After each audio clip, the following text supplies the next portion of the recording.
좋은 문학을 읽고 나서 성경이 새롭게 보이는 경험, 또는 성경을 읽다가 갑자기 어떤 소설의 한 문장이 떠오르는 경험. 저는 그 두 세계가 멀지 않다고 생각해요.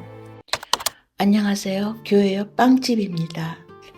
있잖아요. 저 오늘 아주 작은 거 하나 들고 왔어요. 티백이에요. 바로 이 티백 하나에서 시작하는 소설이 있어요. 일본의 스즈키 유이라는 작가가 쓴 괴테는 모든 것을 말했다. 아쿠타가와상을 받은 작품인데요. 작가 나이가 23이에요. 23. 저는 23에 뭘 했나 잠깐 생각해 보다가 너무 초라해서 그냥 덮었어요. 그런데 이 책이요, 그냥 상만 받은 소설은 아니에요. 일본에서 나오자마자 발매 6일 만에 6만 부가 팔렸고요.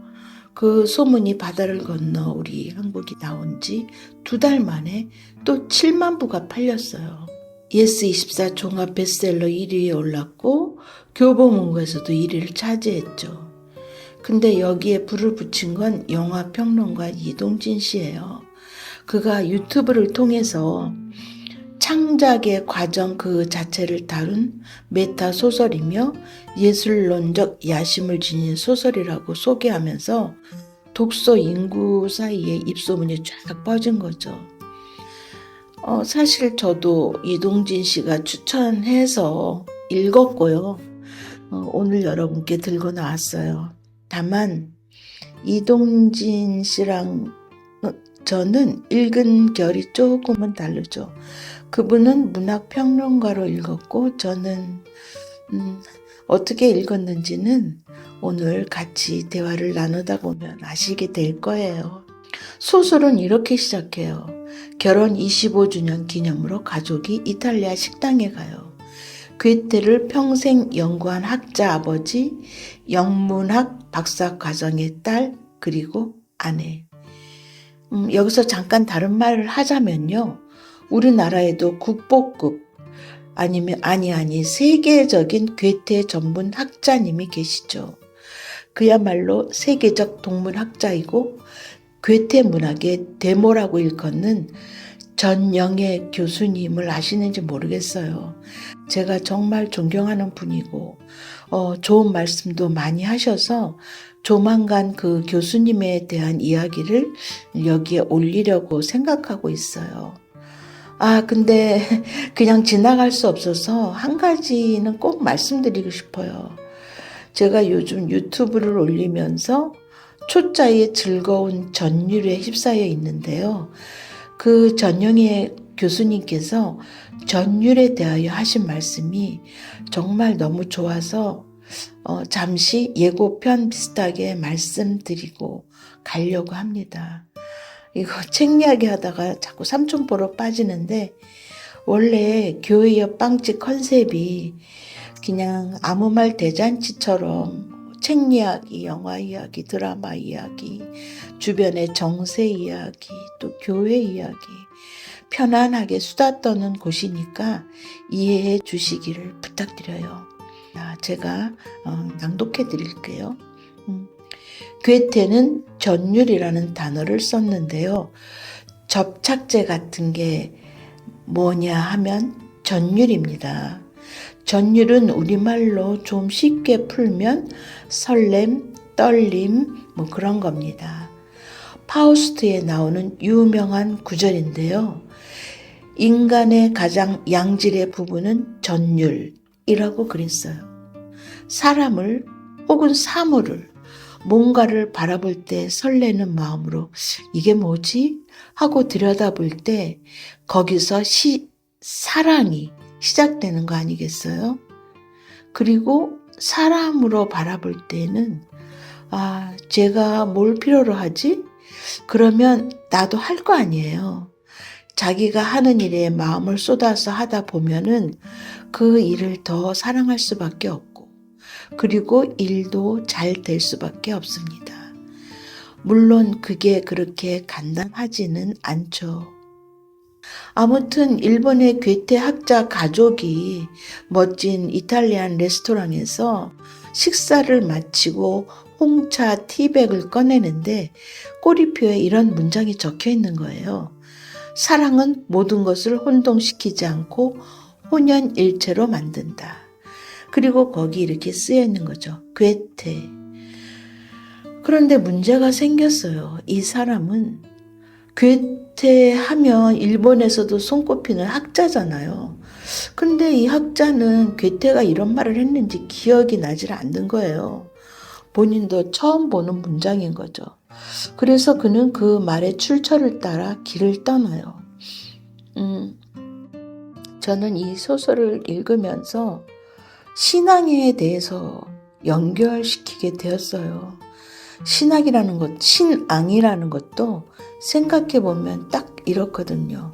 우리가 매주 읽는 성경 말씀도요. 히브리어에서 그리스어로, 그리스어에서 라틴어로, 다시 영어와 한국어로 번역을 거치고 2000여 년의 시간을 건너온 말들이잖아요. 어떤 구절은 학자들 사이에서 아직도 이게 맞는 번역이냐 아니냐 하고 논쟁 중이기도 하죠. 그런데 이상하지 않나요? 그 출처가 완벽하게 검증되지도 않은 그 말이 어떤 사람에게는 평생의 주문이 되기도 하는 거예요. 새벽 기도에서 들은 한 구절이 삶의 방향을 바꾸기도 하고 또 누군가의 설교에서 들은 한 마디가 50년을 살게 하기도 하잖아요. 히브리서 기자도 그랬죠. 믿음은 바라는 것들의 실상이요. 보이지 않는 것들의 증거라고요. 증거란 게 참 묘해요. 법정에서의 증거는 외부에 있는데 믿음의 증거는 내 삶 안에서 작동하는 것으로 드러나거든요. 이 책의 줄거리는 밋밋해요. 어떻게 보면 이건 정말 소박한 여정이죠. 살인사건도 없고 격정적인 연애도 없고 화려한 배경도 없어요. 그저 나이 든 학자 한 사람이 티백에 적힌 말 한 줄의 진위를 찾아다니는 이야기인 거예요. 그런데 이상하죠? 읽다 보면 이게 굉장히 큰 임팩트가 오는 거예요. 마치 잔잔한 호수 같은데 들여다보면 볼수록 깊은 그런 소설이 되는 거죠. 좋은 소설이 늘 그렇듯이요. 아무 일도 일어나지 않은 것 같은데 독자 안에서 무언가가 조용히 무너지고 다시 세워지는 그런 느낌 아시죠? 저는 이 소설을 읽으면서 문학이 왜 존재하는가 라는 근원적인 질문을 다시 하게 됐어요. 저를 오랫동안 혼돈의 매력에 빠뜨렸던 일본 작가 또 있죠? 무라카미 하루키가 어디선가에 이런 말을 했어요. 소설을 쓰는 이유가 뭐냐고 누군가 묻는다면 자신은 이렇게 대답한다고요. 개인의 영혼에 존엄성을 부여하고 그것에 빛을 비추기 위해서라고요. 여기서 존엄이라는 그 단어 제가 정말 좋아하는 단어죠. 아마 5 손가락 안에 드는 좋아하는 단어일 거예요. 존엄. 하루키는 여러 면에서 참 독특한 작가죠. 일본 문단에서는 평생 아쿠타가와상을 못 받았어요. 정통 순수 문학 진영에서는 그를 그다지 반기지 않았거든요. 그런데도 지금 전 세계에서 가장 많이 읽히는 일본 작가는 무라카미 하루키잖아요. 노벨 문학상 후보에 해마다 이름이 오르내리고요. 문학의 권위와 문학의 생명력이 항상 같은 방향을 가리키지는 않는다는 걸 하루키의 존재 자체가 조용히 증명하고 있어요. 상을 받지 못한 사람이 가장 오래 읽힌다는 것. 그 아이러니가 문학이라는 세계에 참 매력이기도 하죠. 스스키 유이는 하루키와는 결이 완전히 다른 것 같아요. 하루키가 재즈바에서 위스키를 홀짝이며 쓴 소설 같다면 스스키 유이는 도서관 구석에서 연필 끝을 깨물며 쓴 소설 같다고나 할까요? 훨씬 더 내향적이고 학문적이고 정제된 문장을 써요. 23살답지 않게 말이죠.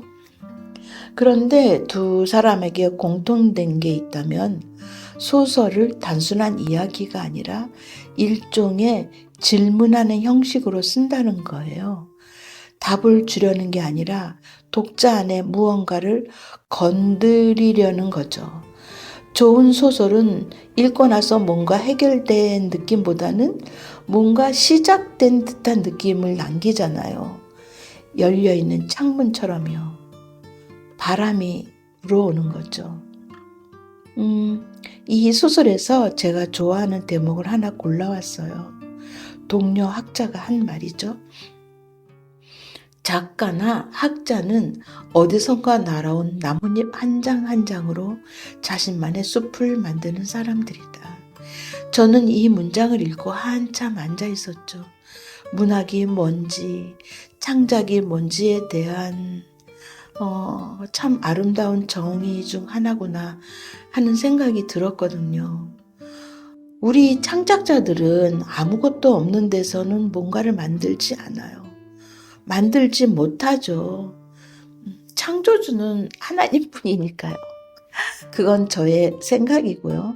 우리는 늘 누군가의 말, 누군가의 이야기, 누군가의 한숨에서 뭔가를 주어서 자기 안으로 가져오거든요. 그게 독서이기도 하고 경험이기도 하고 오래전 대화이기도 해요. 그리고 그것들이 내 안에서 오랫동안 성숙되어서 숙성의 기간을 거쳐서 어느 순간 전혀 다른 무언가로 피어나는 거예요. 그게 소설이고 시이고 음악인 거죠. 근데 이 소설에서 재밌는 게 있어요. 독일 사람들 사이에서는 멋진 말을 인용하고 싶은데 출처가 기억이 안 나면 그냥 괴테가 그랬잖아. 그렇게 말한대요. 왜 하필 괴테냐 하면요.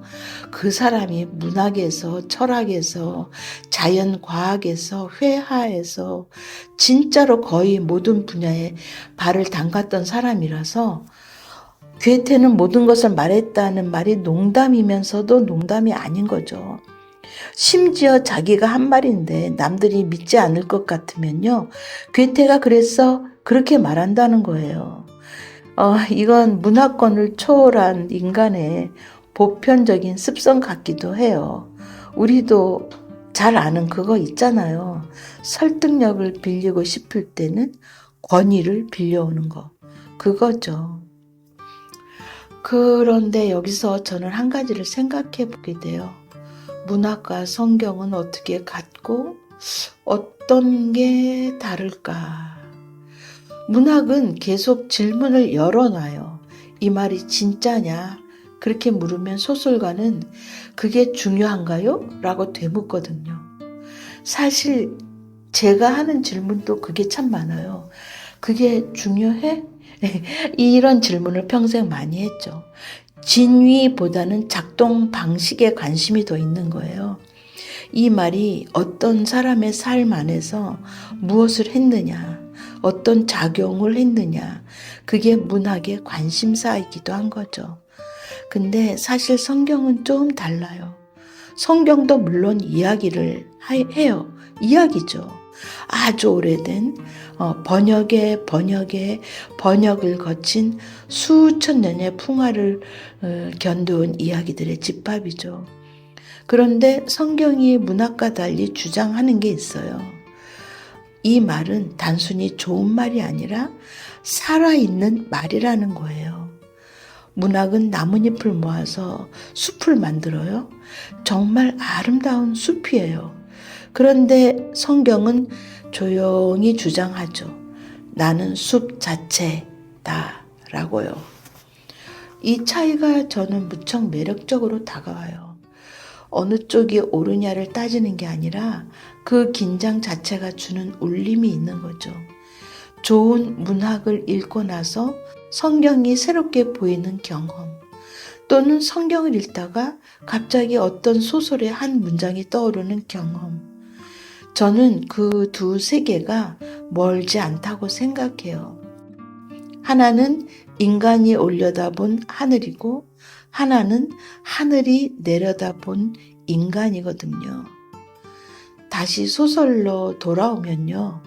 주인공이 괴테를 연구하게 된 계기가 진짜 우습고도 아름다워요. 어릴 때 디즈니 애니메이션 판타지아를 보고 완전히 빠졌는데 누군가가 그거 원작자가 괴테야 라고 했대요.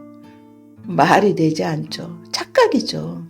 엄밀히 말하면 괴테의 시 한 편이 일부의 영감을 줬던 것 뿐이었는데 이 아이는 그 말 하나에 꽂혀서 서점으로 달려가서 파우스트를 집어들고 결국 평생 괴테를 연구하는 괴테 학자가 되었잖아요. 착각이 소명이 된 거예요. 저는 이 대목을 읽다가 사도 바울이 생각났어요. 그가 다마스커스로 가던 날 그는 교회를 잡아 가두러 가는 길이었잖아요. 그게 그의 목적이었죠. 근데 그 길 위에서 눈이 멀었고 어느 목소리를 들었고 세상에서 가장 역설적인 소명을 받았죠. 하나님은 종종 우리의 착각과 우연과 엉뚱한 길 위에서 기다리고 계시는 것 같아요. 너희가 나를 택한 것이 아니요 내가 너희를 택하였다. 그 말씀이 그냥 나온 게 아닌 거죠. 마지막으로 이 소설에서 가장 조용했지만 가장 저에게 감명을 주었던 장면을 보여드릴게요. 주인공의 장인이 있어요. 존경받는 노학자인데 매년 크리스마스가 되면 가족과 친지들에게 직접 손으로 어떤 문구를 써서 카드를 보낸대요. 그 정성이 어떤지 사위는 그 카드를 오래오래 모아둘 정도인 거죠. 올해 받은 카드를 열어보니까 거기에 이렇게 적혀 있던 거예요. 설사 자네가 그렇게 생각하지 않는다 할지라도 세상에 좋은 말을 계속 들려주게. 저는 이 문장이 이 소설 전체를 한 문장으로 압축한 말이라는 생각이 들어요. 확신이 없어도 괜찮다는 말이에요. 가슴이 메마른 날도 있다는 거 알잖아요. 그래도 좋은 말을 계속 하라는 거예요. 왜냐하면 그 말이 내 것이 되는 건 내가 믿은 다음이 아니라 내가 계속 말하는 과정 속에 있을 수도 있으니까요. 말이 사람을 만들어요. 그걸 문학도 알고 신앙도 알아요. 아주 오래된 지혜죠. 어디선가 날아온 나뭇잎 한 장이 오늘 여러분 안에 내려앉기를 바랍니다. 숲이 되려면 시간이 많이 걸리거든요. 그러니까 너무 서두르지 않아도 될 것 같아요. 여기저기 왔다 갔다 엉망이 되었지만 어쨌든 괴테는 모든 것을 말했다. 책 감상평을 여기서 마치겠습니다. 들어주셔서 감사합니다. 교회 옆 빵집이었어요.